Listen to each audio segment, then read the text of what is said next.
السلام عليكم ورحمة الله وبركاته. كم أنت قاسية يا كرة القدم.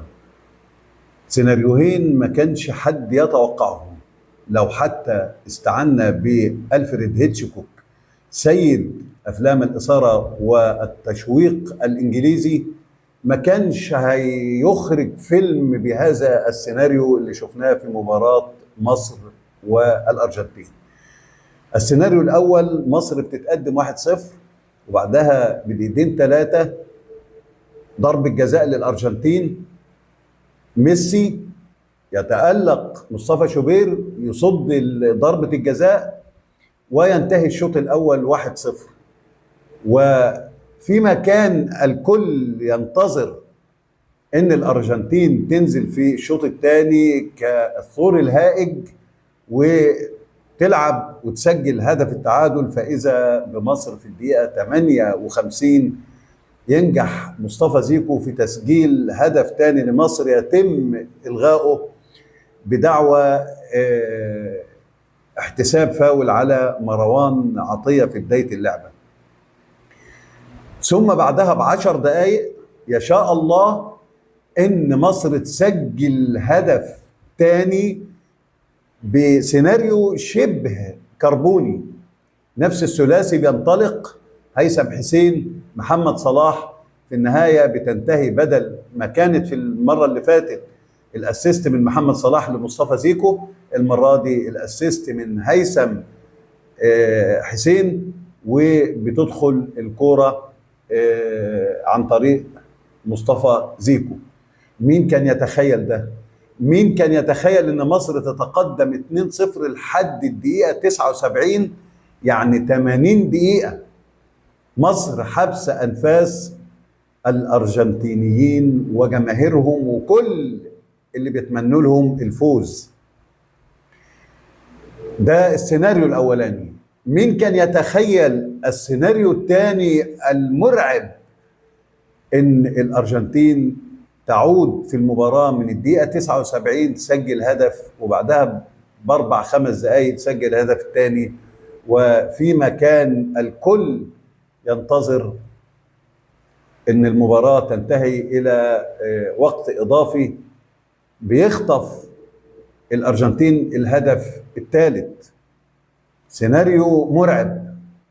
لكن الهدف الثالث ده اللي اثار حفيظة كل انسان منصف وعادل، لان الكورة في بدايتها قبل الهدف في ضربة جزاء لحمدي فتحي، واكتملت بضرب الجزاء نفس الهجمة لمين؟ لمحمد صلاح. لا دي حسبها الحكم ولا دي حسبها الحكم، وانتهت المباراة بهذه النتيجة الدرامية التي لم يكن يتوقعها أحد. لو كلمنا عن الفنيات، احنا عندنا أخطاء في آخر 10 دقايق ما نقدرش هذه الأخطاء نتجاهلها، ما نقدرش. لكن الكلام ده لو انت هتتكلم فني، لكن انا بقول ان لا مجال للحديث عن الفنيات اذا غابت العدالة التحكيمية.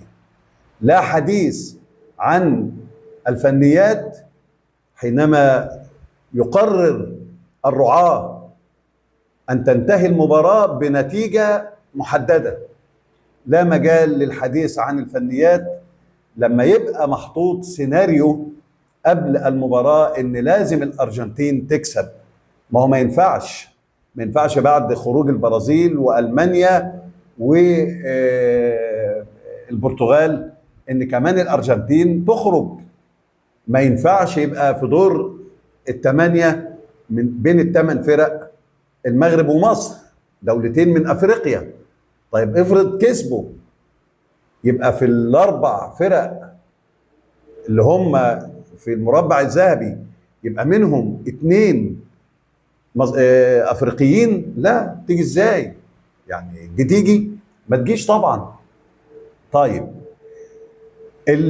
بعد كده احنا عندنا وسائل الاعلام العالمية كلها تحدثت عن الأخطاء التحكيمية الفجة اللي حصلت من الحكم القذر اللي تحس في عينيه بنظرات تحدي للاعبين. شفتوه في الهدف الثالث محمد صلاح بيقول له راجع الفار، وشفتوا بيشاور ازاي؟ شفتوا بيشاور ازاي على نقطة السنتر؟ لا جول، يعني الناس يقولوا لا جول واذا كان عاجبك. فللاسف الشديد ده اللي احنا شفناه في الفيلم الهندي اللي اتعمل في مباراة مصر والارجنتين. وكالة آسي الاسبانية ووكالات الانباء العالمية وكثير من الحكام اتكلموا على ان الحكم ده كان فاجر بشرطة كمان يعني. ولكن المسألة الفجر ده مش هيجيبه كده من عنده ومن نفسه، لا، لازم تكون على يقين ان الحكم ده موجه وبتعليمات، ياخد تعليمات، ما ياخدش ليه؟ مش معاه ايربيس في ودنه؟ ياخد تعليمات. المهم ما تكلمنيش عن كوره ولا نتائج ما دامت سيناريوهات المباريات مجهزه سلفا. ما تكلمنيش عن كوره ما دامت الاضواء كلها مسلطه على لاعب واحد، وزي ما في صناعه النجوم في السينما في صناعه النجوم في كره القدم. امال الرعاه وشركات التسويق والمراهنات يحققوا مليارات الدولارات منين؟ من وراء هؤلاء النجوم، عشان يرضوا نجم واحد يسلطوا عليه الأضواء كلها، وعشان يرضوه ويرضوا منتخبه يضيعوا حلم أمة كاملة، دولة، شعب. دي كورة يعني. وخلاص قال لك كل منتخب فيه نجم، النجم ده بيبقى عليه السبوت عشان التسويق والافلام اللي كلنا عارفينها. فمش معقول كل المنتخبات بنجومها هتخرج كده وتوصل لفرق الغلابه، منتخبات الغلابه تيجي ازاي؟ على اي حال احنا مش هنتكلم في تفاصيل كتير محتاجه نتكلم فيها، لكن احنا كل اللي عاوزين نقوله ان هم عاقبوا حسام حسن بطريقتهم، عاقبوه لانه حر ودمه حر ورفع علم الاحرار، مع ان علم السرطان كان موجود في المدرجات. والفيفا بيقول لك مفيش مشكله، اللوائح بتقول ارفع اي علم ما دام علم لاحد الدول اللي هي تحت لواء الفيفا. فالسرطان مباح ان هو العلم بتاعه يظهر في المدرجات مع الارجنتين، ويحاولوا يستفزوا بيه حسام حسن وهو خارج. وشفنا اللي حصل في المؤتمر الصحفي لما جه يتكلم وقفلوا عليه الكلام. ويعني يا جماعه السرطان كان له كلمة في هذه المباراة، لازم تكونوا على يقين من هذا الكلام، وبالتأكيد كلنا على يقين وكلنا عارفين الكلام ده.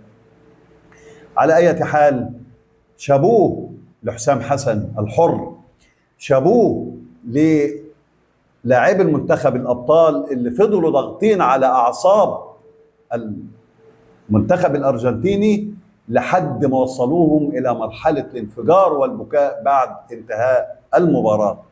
تحية كبيرة لمنتخبنا، ولازم نبني على اللي حصل ده. وحسام حسن لازم يتوفر له كل السبل لأنه يكمل مشواره مع المنتخب. قدامنا إن شاء الله بطولة الأمم الإفريقية بعد 11 شهر في كينيا وأوغندا وتنزانيا، ولازم نوصل بإذن الله ونلعب على البطولة ونفوز بعد ما طموحنا علا. ولنا لقاء آخر إن شاء الله، ونشوفكم دايما على خير. السلام عليكم ورحمة الله وبركاته.